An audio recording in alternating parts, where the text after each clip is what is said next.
dia, muito bom dia. Hoje é 29 de maio, já estava quase em junho, mas ainda não chegamos em junho.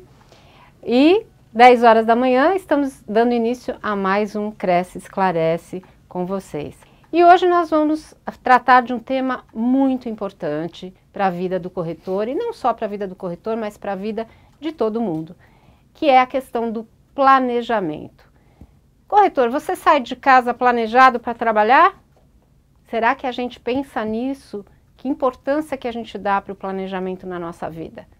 É hoje que a gente vai discutir esse assunto com uma pessoa que é especialista, que está aqui para conversar com vocês e para dar boas dicas.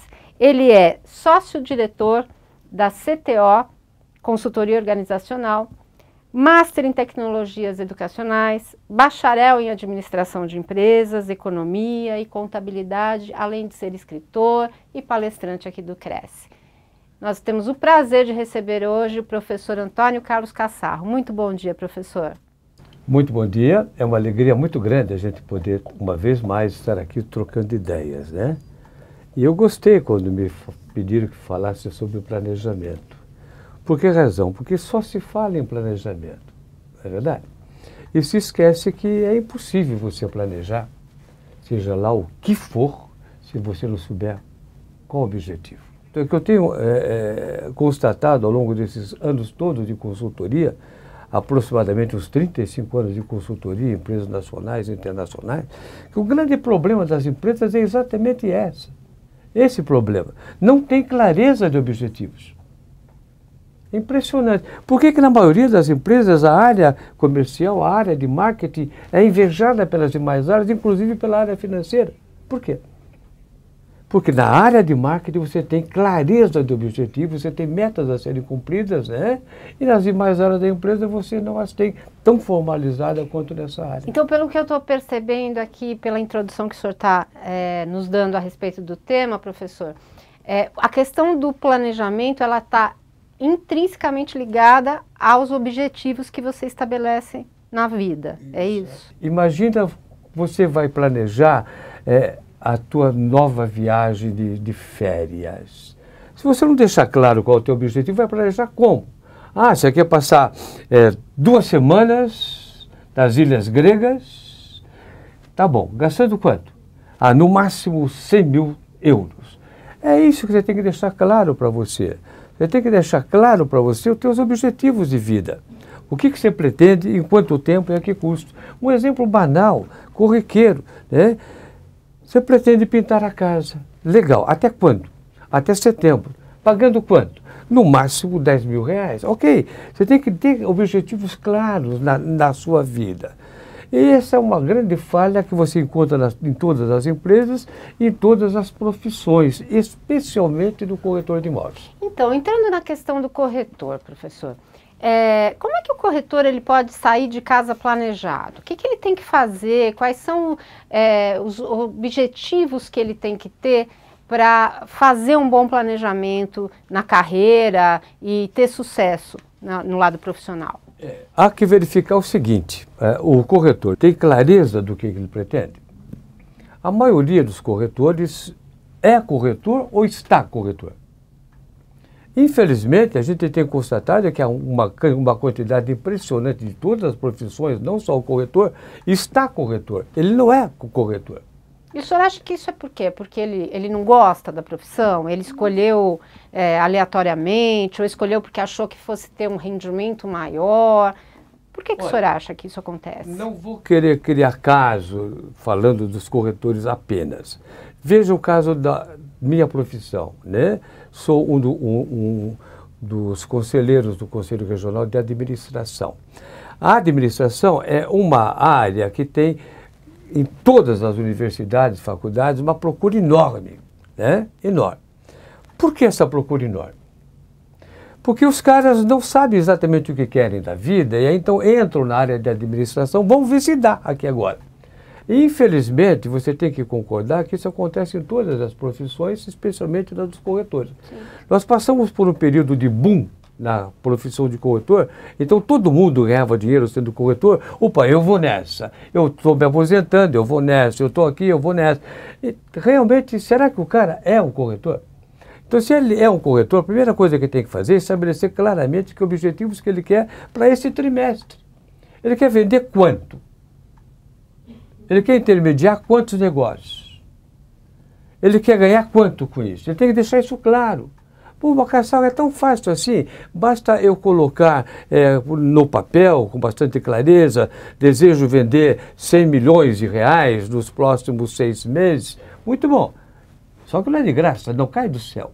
O que você vai ter que fazer para poder vender esses 6 milhões? Vai ter que se relacionar com um montão de gente, vai ter que participar de um montão de eventos, não é verdade? Vai ter que fazer cursos, muitas vezes, fazer publicidade, fazer propaganda. Tudo isso é custo. Cada vez mais tem custo. Eu costumo brincar, e eu brinco seriamente, que você sequer consegue ir no banheiro da sua casa fazer as suas necessidades se você não tiver uma aprovação financeira antes. Tem que colocar água, tem que limpar, tem que... Nossa Senhora, quantas coisas. Então, absolutamente nada é de graça. Agora, o que acontece é que o pessoal usa aquela música e a gente vai levando, deixa a vida me levar. E não é por aí, você tem que colocar objetivos claros. Aí muitas vezes o pessoal me pergunta, pô, Cassal, mas você sempre agiu assim? Na tua vida particular, já me fizeram essa pergunta no auditório de mais de 800 pessoas. Ô, Cassal, o que você diz, você pratica? Uhum. Então eu digo claramente, ó, eu forneço o telefone dos meus filhos, da minha mulher, telefone e pergunta se realmente eu não faço isso, entende? Então tudo começou não porque eu li um montão de livros, não é isso não. Tudo começou porque eu venho de uma infância muito dura, muito pobre. Eu diria, me atreveria que nenhuma das pessoas que está nos assistindo vem de uma infância tão pobre, tão difícil como a minha. Você tem uma pequena ideia, aos 7 anos de idade eu já estava trabalhando para ajudar a minha mãe. Uhum. Né? Fui criado sem pai, só eu e a minha mãe. Mas eu tive uma felicidade enorme, enorme. Aos 12 anos de idade eu já estava aqui em São Paulo. E aos 12 anos eu comecei a trabalhar com carteira profissional assinada. Naquela época bastava que a mãe ou o pai aprovasse e você podia trabalhar. Hoje você não pode trabalhar com essa idade, mas pode matar, estuprar, roubar, traficar. Mudaram os conceitos, bastante, né? Avançamos bastante, né? Então você vê, eu estou falando isso para deixar bem claro o seguinte, eu morava aqui no Bexiga, né, aqui na Bela Vista, morava aqui na Rua Paim, num cortiço. Né? Infelizmente já não existe mais, um grande prédio de apartamentos ali, né? Mas eu morava lá num cortiço, mamãe era empregada doméstica, eu consegui um emprego maravilhoso na antiga CMTC como office boy. Só que não havia a profissão de office boy, era mensageiro mesmo, né? Aí como mensageiro eu comecei a trabalhar, 14 anos de idade, me aparece uma poesia. Aquela poesia mudou a minha vida. Tudo que eu estou falando com vocês, eu vivi na carne. Não é que eu li no livro A, B, C ou D, não. Então eu cheguei... Olha, um pedacinho da poesia. Pensa em grande e teus feitos crescerão. Pensa em pequeno, irás depressa ao chão.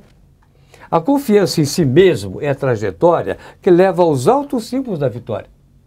Nem sempre o que mais corre, primeiro a meta alcança. Nem o mais forte, mais longe, o disco lança. Mas aquele que vai firme em frente, com uma decisão firmada em sua mente. Pô, então eu falei, pá, que legal. Morando no Bexiga, lá no cortiço, lá no final, né, 15 anos de idade, botei 2 objetivos de vida. Eu coloquei lá, e por escrito, eu coloquei lá, quero ser um diretor de uma empresa nacional reconhecida no país inteirinho. Maravilha. Né? E quero ter a minha própria empresa. Poxa, esse cara é louco. Como é que ele pode querer ter a própria empresa, querer ser diretor de uma empresa, né, conhecida no país inteirinho, se ele é lá né, criado sem pai, lá no cortiço, tá? Muito bom. Cresci pela área de informática e acabei sendo o diretor do Grupo IOB, que é conhecido no Brasil inteirinho, embora não seja mais hoje uma empresa nacional, é multinacional, né? Mas veja, cheguei a ser diretor do Grupo IOB. E criamos a CTO, Consultoria e Treinamento Organizacional, que no dia 5 desse mês completou 30 anos de existência. Bom, então não venha dizer para mim que há impossíveis. Mas, professor, e na questão do tempo, vamos supor que o corretor estabeleça uma meta para atingir um determinado período. Como é que ele pode prever? Existe uma maneira de prever, um roteiro que a gente possa seguir? Olha, eu vou fazer isso, isso e isso, e daqui a um ano eu tenho uma meta que vai ser atingida. Como é que funciona isso? Pega aquele exemplo que eu te falei do guri lá da multinacional que disse assim para mim, olha, daqui a 20 anos eu vou ser um neurocirurgião. Pô, ele tem um montão de metas para poder chegar até lá. Primeira meta, ele tem que terminar o curso médio que ele está fazendo, depois ele tem que entrar numa faculdade, no caso a faculdade de medicina, ele tem que cursar todos os anos da medicina, cada um deles, tem que fazer curso de especialização, ou seja, são metas.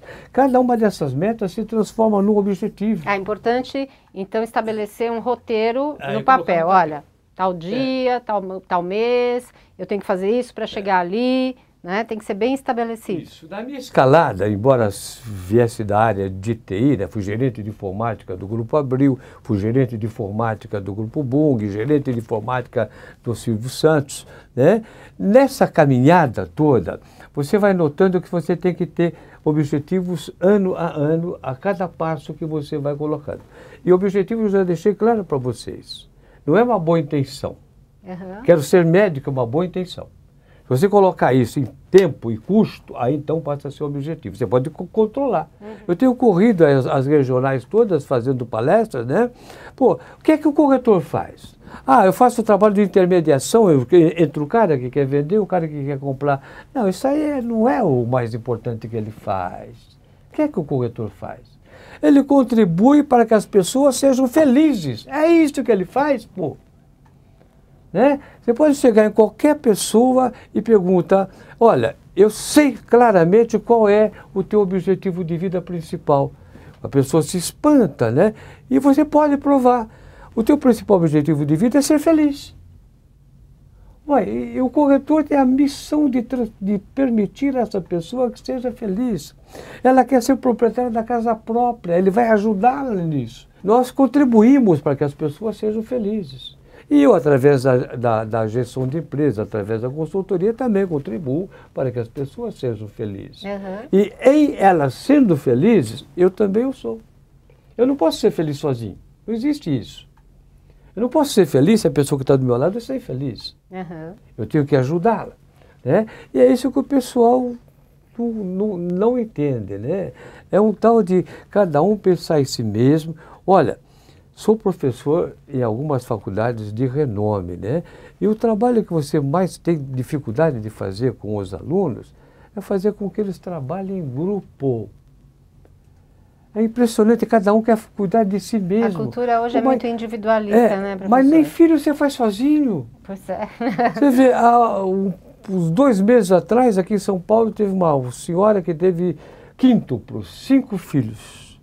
Ela foi assistida por 8 médicos, mais de 16 enfermeiros.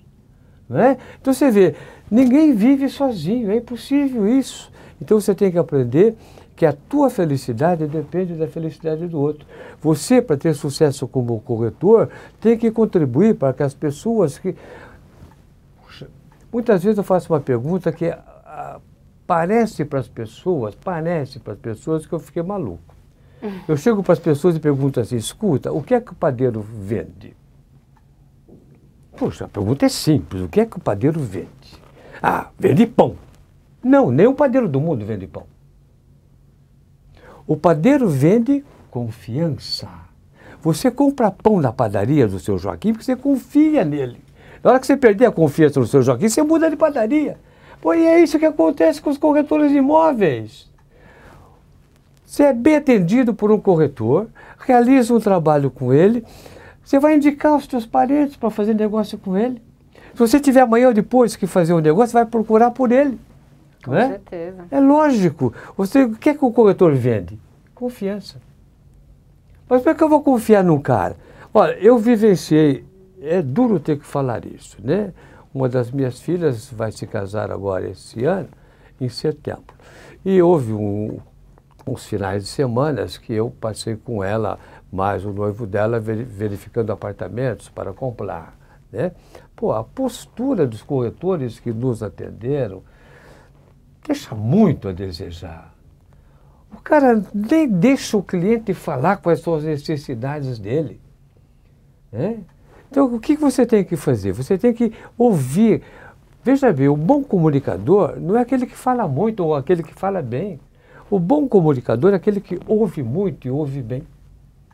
Pois na nossa área de corretores de imóveis, você tem que ouvir o outro, tem que dar tempo para o outro. Ele é que sabe, né, qual a necessidade dele, ele é que sabe qual a possibilidade financeira dele, né? Uhum. Então você não pode querer impor as coisas para ele, você tem que escutar, escutar, escutar, ver as coisas que melhor se adaptam àquilo que ele está querendo, né, apresentar para eles, mas mostrar os pontos positivos e muitas vezes os negativos de cada uma. É isso que deve fazer o corretor, para que ele possa, então, com consciência, decidir o que ele vai fechar com você. Professor, e na questão, voltando um pouquinho na questão do planejamento, é importante que o corretor faça uma autoanálise e veja quais são os seus pontos fracos e quais são os seus pontos fortes, para ver o que ele precisa melhorar, até onde ele vai poder chegar? Cada área do conhecimento humano tem os seus gurus. Na área de gestão, na área de administração, um desses gurus é o Tom Peters. Eu tive o prazer de assistir o Tom Peters aqui no AMB, paguei $600 para ficar um dia com o Tom Peters, eu e mais 1.200 pessoas.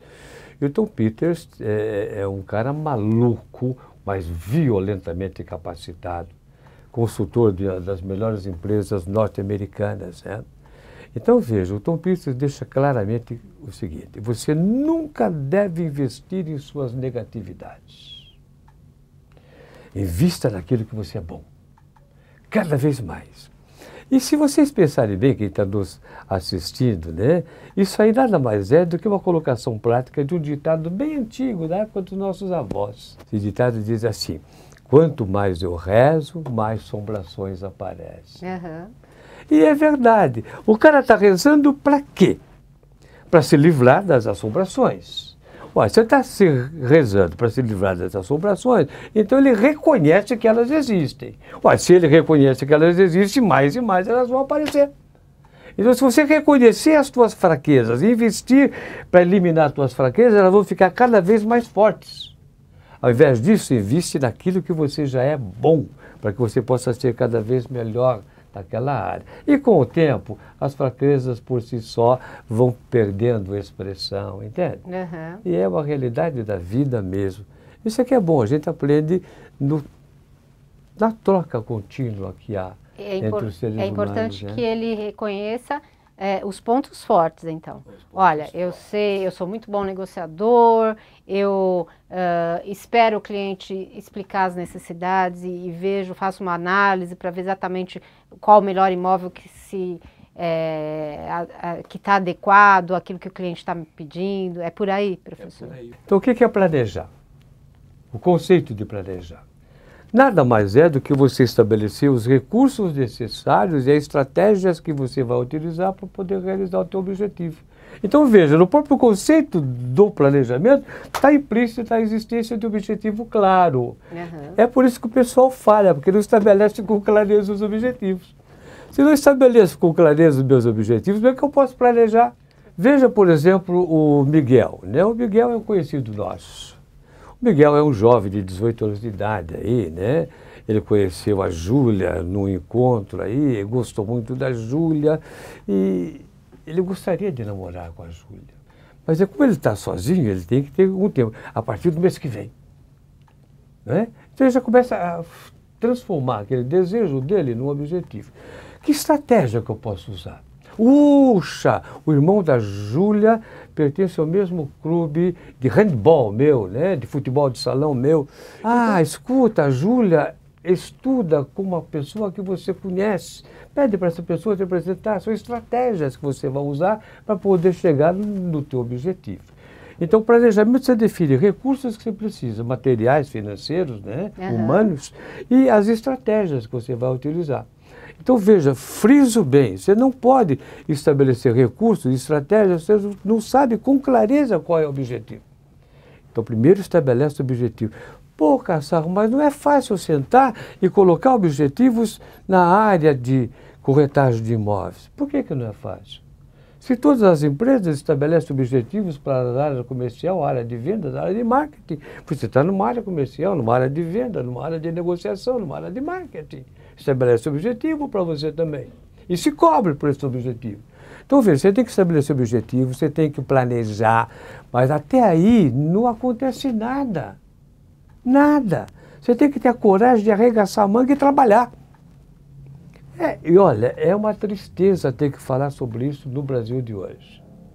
De uns tempos para cá, parece que houve um propósito federal, governamental, de transformar o Brasil numa pátria, num território de vagabundos. Desculpa ter que falar assim, duro assim, de vagabundos. Trabalhar para quê? Eu faço mais um filho, aumenta a Bolsa Família, né? Estou ganhando hoje 1.200 de Bolsa Família, vai para 1.500 de Bolsa Família. Uma senhora foi entrevistada outro dia na televisão, ganhando mais de 4.000 reais, com as várias bolsas que ela recebe, os filhos que ela tem. Trabalhar para quê? Se o cara vai trabalhar, não ganha isso. Somos o único país do mundo, meus caros, minhas caras, onde o presidiário ganha mais do que o operário que está trabalhando. É impossível isso. Temos que criar umas condições de mudar essa realidade. E não pode colocar a culpa no governo federal. Aquelas pessoas que estão lá porque nós, povo, as colocamos lá. Então a mudança tem que acontecer através de cada um de nós. A mudança começa, como diz o próprio presidente, né? Nós estamos com uma campanha Muda Brasil, começando por nós, corretores de imóveis. Isso mesmo, né? É por aí. E cada vez mais a gente percebe quanto nós estamos corretos. E a gente tem que ser responsável, né? Você não acha isso? Responsável. Não tenha dúvida, professor. Responsável. Nós temos aqui um internauta, o Luiz, de São José dos Campos, nos manda uma pergunta. Primeiro ele diz ao senhor, professor, que ele está adorando o programa. Obrigada, viu, Luiz? E que ele gostaria de saber, que ele diz que não tem o hábito de se planejar, como o senhor está explicando. E ele pergunta, como ele pode começar? Porque ele acha que ele está perdendo muitas oportunidades. Com certeza deve estar perdendo mesmo, né, professor? Primeira coisa, você tem que decidir que você quer começar. Então, bota no papel o que você quer fazer na tua área. Mas, Cassaro, eu sou um corretor pequeno, né? Eu de vez em quando vendo algo aqui, não estou nem sequer preso a uma grande empresa, né, de corretagem de imóveis, uma imobiliária. Em primeiro lugar, amigão, então, começa a verificar as empresas imobiliárias da tua região e começa a se informar acerca delas. Escolhe uma delas onde você gostaria de estar associado, prestando serviço. Ok? Simples. Vai lá, chega para o cara e diz assim, olha, eu estou aqui disposto a ajudar você a atingir os seus objetivos. O dono da empresa que você está batendo com continência para ir trabalhar lá. E aí, então, ele vai se espantar, porque o pessoal que chega lá, não vai chegando lá querendo oferecer trabalho e resultado para ele. Vai querendo verificar se tem um lugarzinho para eu ficar. Não tem nada de lugarzinho, não. Você vai lá para ajudar a mudar a realidade daquela entidade, né? E ele vai ficar espantado e vai falar, tá bom, não me custa nada tentar.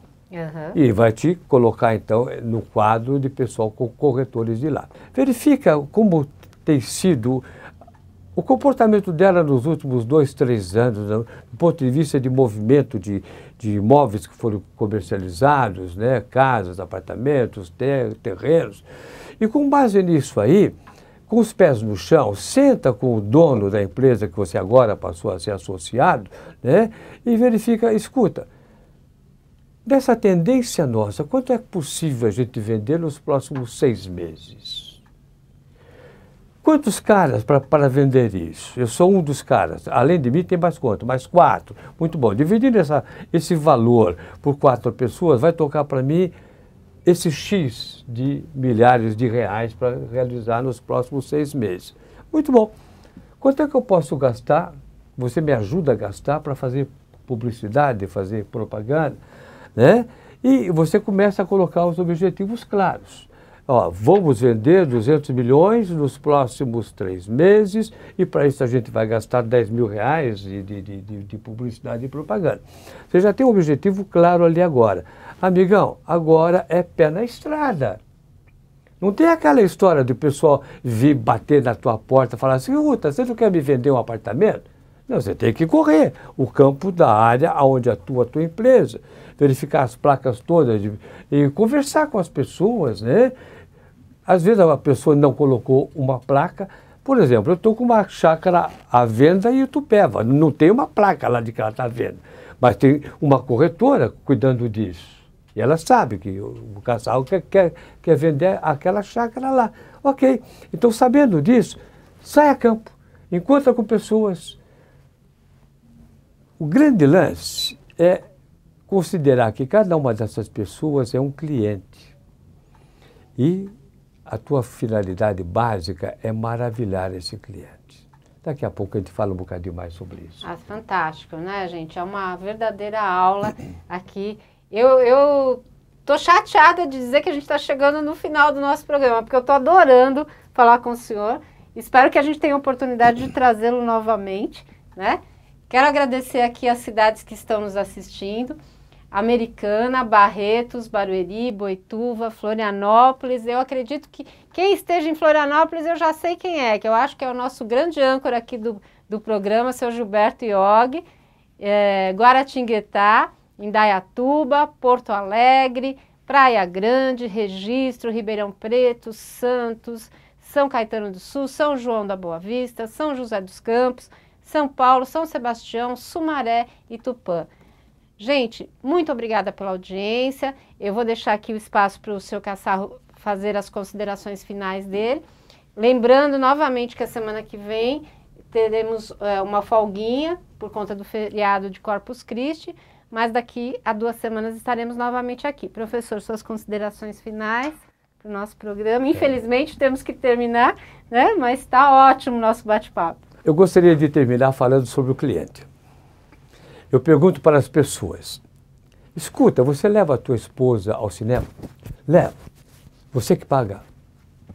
Ah, sou eu que pago. Vejo um aluno, você que trabalha e paga a faculdade?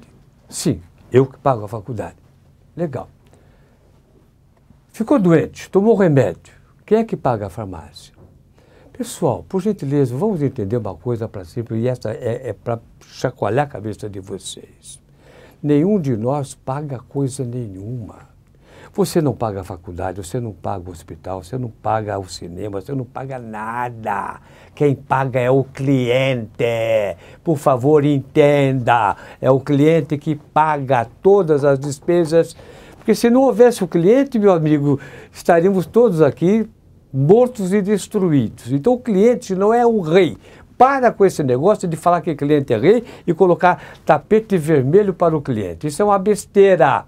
O cliente é muito mais do que rei, ele é um semideus. Ele tem o poder de te mandar para o paraíso ou te botar nos quintos dos infernos. Ele te bota nos quintos dos infernos se não voltar a negociar com você e se meter um malho em você das redes sociais. Ele te bota lá no paraíso se ele trouxer os parentes e amigos dele para negociar com você. Ok? E te elogiar nas redes sociais. Então, meus amigos, o cliente é tudo, é a razão de ser. O cliente é o meu patrão, é o principal pessoa que eu devo maravilhar, é a principal pessoa que eu devo maravilhar. Então, não basta atender o cliente qualquer um faz. Não basta atender bem o cliente, nossos concorrentes estão fazendo. A gente tem que dar um passo a mais, tem que maravilhar o cliente, encantar o cliente. Um grande abraço, sucesso para cada um de vocês, para cada uma de vocês que nos atende e para o Gilberto que está lá passeando. Bom passeio, meu companheiro, e um grande abraço para você, ok? Ótimo, gente. Muito obrigada pela audiência. Uma boa semana, um bom feriado e até mais.